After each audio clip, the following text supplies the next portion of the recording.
The Beatles' recent Grammy Awards win has seen music lovers dub them the greatest band of all time. Those who watched the ceremony would have witnessed John Lennon's son, Sean "Ono" Lennon, take the prize for Best Rock Performance on the Beatles' behalf.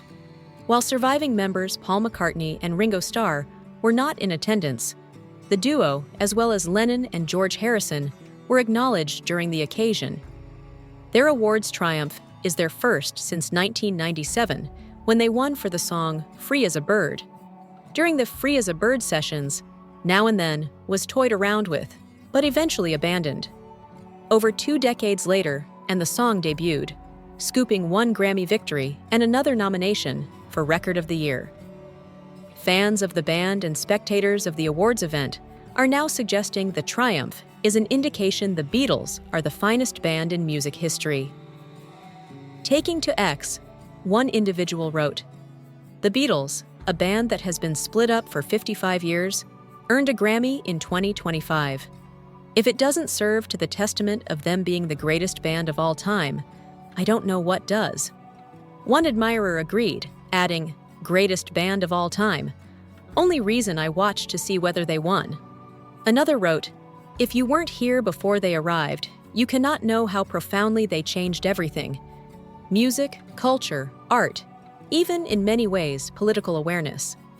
The Beatles' Grammy triumph comes in the Best Rock Performance category, where the Black Keys, Green Day, Idols, Pearl Jam, and St. Vincent were also nominated.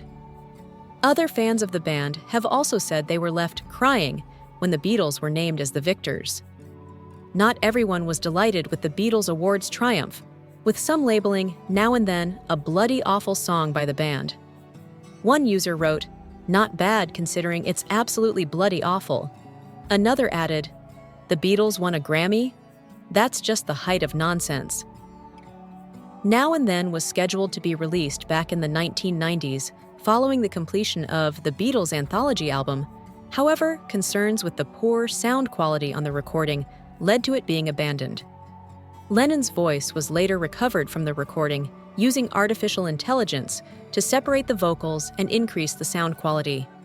Speaking about the tool's use, McCartney said, "Nothing has been intentionally or synthetically manufactured. We all play along with it because it's genuine.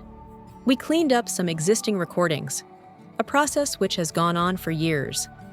Jeff Lynne of Electric Light Orchestra, as well as the Beatles producer George Martin's son, Giles Martin, are credited with additional production and production, respectively.